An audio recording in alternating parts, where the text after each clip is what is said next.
Hi ప్రియమని స్నేహితులారా, మన దగ్గరలేని విషయాల గురించి బాధపడడం చాలా సులభం. కానీ మనలో ఉన్న ప్రతిభను, ధైర్యాన్ని, శక్తిని గుర్తించి పడులతో అభివృద్ధి చేసేగుడే అసాధ్యమని అనిపించే విషయాలను కూడా సాధ్యం చేయవచ్చు. ఈరోజు నేను మేము చెప్పబోయే కథ తన జీవితంలో ఉన్న పదే కొరవునే తన అధిపతి బలంగా మార్చుకున్న ఒక్క జపాన్ బాలుడి ప్రేరణాత్మక కథ. జపాన్లోని ఒక చిన్న గ్రామంలో చాలా దరిద్రులనే వృద్ధ దంపతులు నివసించారు. వివాహమై చాలా సంవత్సరాలు గడిచిన వారికి సంతానం కలగలేదు. ప్రాయం పబడిన తరువాత వారికి ఒక మగబిడ్డ పుట్టాడు. అతడు వారికి ఒక్కగానొక్క కుమారుడు.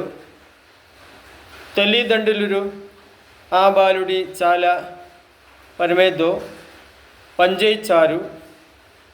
కానీ ఆ బిడ్డ పుడిన పిచ్చి యొక్క చేయి మాత్రమే కలిగి ఉన్నాడు. అతడు పరగుందర కద్దు ఒక్క చదివిన అన్ని పనులు చేయడం నచ్చకున్నాడు. ఒక్క చదివం రాయడం, ఒక్క చాదులో తినడం, ఒక్క చాదులో బడులు వసకపోవడం, మారుగా ఒక చదివే తన పనులు ఉని చేసేవాడం నర్చేకున్నాడు. కానీ కొంతమంది పిల్లలు అతడిని ఎగదాళి చేసేవారు. వారు ఇలా అనవారు, నువ్వు ఎప్పటికీ మా లాగో ఉండలేవు. ఒకే చదితో నువ్వు ఏమీ చేయలేగలవు. ఆ మాటలు అతడి మనసును చాలా బాధించేవి. కానీ అతడి తల్లిదండ్రులు ఎప్పుడు అతడికి ధైర్యం చెప్పేవారు. వారు ఇలా అనవోరు, బాబు నీకు లేని చెయ్యి గురించి ఎంబుడు బాధపడగు, దవేడు నీకు ఇచ్చిన తల్లివి. ధైర్యం ప్రతిభను ఉపయోగించు, నువ్వు తప్పకుండా గాక విజయాన్ని సాధించగలవు. ఒక్క రోజు ఆ బాలుడు కరాటే శిక్షణే కందేరం దగ్గరగా వడతువాడు. అక్కడంగా కనీన్ మాదిరి పిల్లు కరాటే సాధన చేయడం అతడు చూశాడు. వారిని చాలా ఆసక్తిగా గమనించాడు. ఆ కష్టంలో అతడి మనసులో ఒకే గొప్పకే కరోగిగా పుట్టినది. నాన్న కూడా కరాటే నర్చేగువాలి. అతడు ఇంటికి వెళ్ళి తన కారోరికను తల్లిదండ్రులకు చెప్పాడు. వారు చాలా పదవేరు కావడారు. శిక్షణ రుసుము చెల్లించడం వారికి సాధ్యం కాలేదు. అరైన కుమారుడి పట్టుదలను చూసి ఒక్క ప్రసిద్ధ కరాటే గురువును కలిశారు. గురువును బాలుడిని చూసి అడిగాడు, నీకు ఒక్క చెయ్యి మాత్రమే ఉంది, అయినా కరాటే ಎಂತುಕು ನರ್ಚೆಕುವಾಲಿನಿ అనుగుండరావు బాలుడు పూర్తి ఆత్మవిశ్వాసത്തിന് సమాధానం చెప్పాడు. గురువాగురు నాకులని చెయ్యని తిరిగి పదలేను, కానీ నాకు ఉన్న ఈ ఒక్క చెయ్యని ఇంకా బలంగా మార్చుకోగలను. దయచేసి నాకు కరాటే నర్పండి. బాలుడి ధైర్యం పడలే గురువులు ఎంతో యాక్టుకున్నాయి. అతడి నుంచి ఎలాంటి రుసుము తీసుకుండో శిక్షణ ఇవ్వడానికి గురువు అంగీకరించాడు.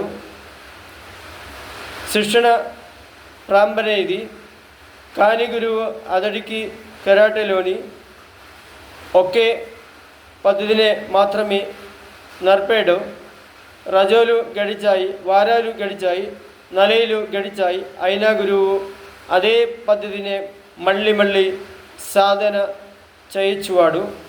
ఒక్క రోజు బాలుడు అడిగాడు, గురువాగురు మిగతా విద్యార్థులు ఎండో పద్ధతులు నర్చేకుండు నారు, కానీ నాకు ఒకే పద్ధతిని ఎందుకు నర్పిస్తున్నారు?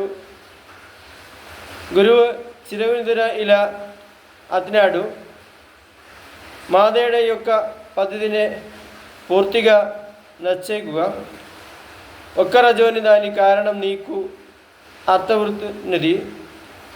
బాలుడు ఎలాంటి ఫిర్యాదు చేయలేదు. ఉదయం సాధన చేసేవాడు, సాయంత్రం సాధన చేసేవాడు, కింద పడేవాడు, మళ్ళీ పడేవాడు, మళ్ళీ సాధన చేసేవాడు. నిరంతర సాధన అతడు ఆ ఒక్క పద్ధతిలో అసాధారణ నైపుణ్యాన్ని సమాప్తించాడు. ఇతర విద్యార్థులు ఆ పద్ధతిని అతడిలా వంగంగా ఖచ్చితంగా చేయలేకపోయారు. కాంతకాలం తరువాత ఒకే పందే కరాటే పడోడి నిర్వహించారు. గురువు ఆ బాలుడి పరిని కూడా పడోలిడ నమోదు చేసేవాడు. మాదడి పరోడిలి పరియతి అతడిని నహవతు అడదాను. ఈ ఒక్క ఛాయి ఉంద బాలుడే నాతో పడదాడో. పడోడి ప్రారంభనేది సరైన సమయానికి బాలుడు గురువు నర్పేన ఆ ఒక్క పద్ధతినే ఉపయోగించాడు. అతడు గెలిచాడు. రన్వే బడులు కూడా అదే పద్ధతినే ఉపయోగించి గెలిచాడు. మూడవే పడోలిలో కూడా విజయం సాధించాడు. చివరింగోదోడు ఫైనల్ పడోకి చదువుకుంటున్నాడు. చివరి ప్రయత్ని అతడికందే పద్వేవాడు. బాలవంతుడు ఎందే అనుభవం ఉన్నవాడు. బాలుడికి గాయం అవుతుంది భావించిన స్నాగ నిలది పడునడే నిలవిని అనుకుందాడు. కాని గురువు ఇలా అన్నాడు, పడోడి కానసాగని వండి నా శిష్యుడిపి నాకు పూర్తి నమ్మకం ఉంది. పడోడి మళ్ళీ ప్రారంభమైంది. బలమైన ప్రయత్ని బాలుడిని కింద పడేవాడికి పదే పదే స్మరించాడు. కానీ బలగుడు పరిశ్రాంత సరిని అవసరం కవసం ఎదురు చూడాసు. సరైన కృష్ణం వజినిపడు తన ప్రయంది పద్ధతిని వంగంగా ఖచ్చితంగా ఉపయోగించాడు. ప్రతి నలపై పడి ఉపయోగాడు. ఒక్క చెయ్యే మాత్రమే ఉన్న ఆ బాలుడు ఛాంపియన్ అయ్యాడు. నిరంతర కృషి శ్రమశిక్షణ సాధన అతడు తరువాత మరినాడు పదే కరాటే పడోలిలో కూడా విజయాలు సాధించాడు. పడి ముగిసిన తరువాత బాలుడు గురువును అడిగాడు, గురువా గురు, నాకు ఒక్క పద్ధతి మాత్రం తెలియసురు. అయినా ఇంత బలమైన ప్రయత్నతులు నేను ఎలా ఓడించలిగాను? గురువు చిరుందో ఉల అనేవాడు. దానికి రెండే కారణాలు ఉన్నాయి. మడోదిది సుహు నరేచుకుంద పద్ధతి కరాటలో అత్యంత శక్తివంతమైన పద్ధతిలో ఒక్కడి. దానిని నువ్వు సమర్పణం సాధించావు. రెండవది, ఆ పద్ధతి నుంచి తృప్తికరవలారి ప్రయత్ని రెండవే చర్యని పడుకోవాలి, కానీ నీకు రన్వే చేయలేదు.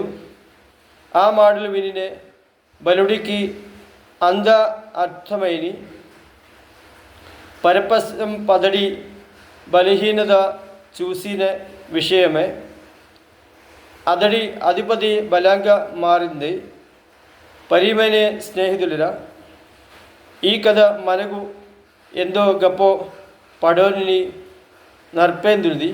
ప్రతి మనిషి జీవితాల్లో ఏదో ఒక్క లాభం లదో పరిధి ఉండవచ్చు. డబ్బు లేకపోవచ్చు, ఉన్నత విద్య లేకపోవచ్చు, ఆరోగ్యం పరి ఉండవచ్చు, ఇతరుల సహాయం అందకపోవచ్చు. లదో కదోకి ప్రారంభించడానికి వయస్సు ఏకదువని అనిశ్వంజు. కానీ ఇవి మన జీవితానికి ముగింపు కావు. మన బలహీనత గురించి ఎప్పుడు ఆలోచిస్తే అవి మన జీవితాన్ని నియంత్రిస్తాయి. కానీ సరైన మార్గదర్శనం, కఠిన శ్రమ, క్షమించిన ఆత్మవిశ్వాసం ఉండే అదే బలహీనత మన విజయానికి కారణవచ్చు. మీ దగ్గర అనేది వాడు గురించి ఆలోచిస్తూ జీవితాన్ని వృధా చేయకండి.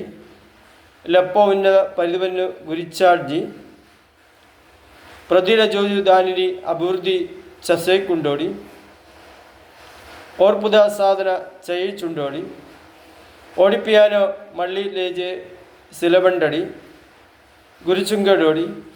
విజయం సాధించడానికి అన్ని విషయాలలోనూ పరిపూర్ణంగా వదిలాల్సిన అవసరం లేదు. కసరులుగా ఒక మంచి నైపుణ్యాన్ని పూర్తిగా నచ్చకుండమే మనమత్వం జీవితాన్ని మార్చడానికి సరిపోతుంది. ఎప్పుడు మిల్ని మీరు బలహీనగులా భావించకండి. పరులు మిమ్మల్ని ఎత్రగాళి చేయవచ్చు, పరిస్థితుల మిమ్మల్ని అడ్డుకోవడానికి శ్రమించవచ్చు. కానీ మీ సంకల్పం బలంగా ఉండే ఒకే చాదిదో కూడా పరిజ్ఞాని గెలివా ఎప్పుడు నురించుకోమాడి. మీ అధిపతి బలహీనతే ఒకే రాజు. మీ అధిపతి బలంగా మారవచ్చు. ధన్యవాదాలు. థ్యాంక్స్.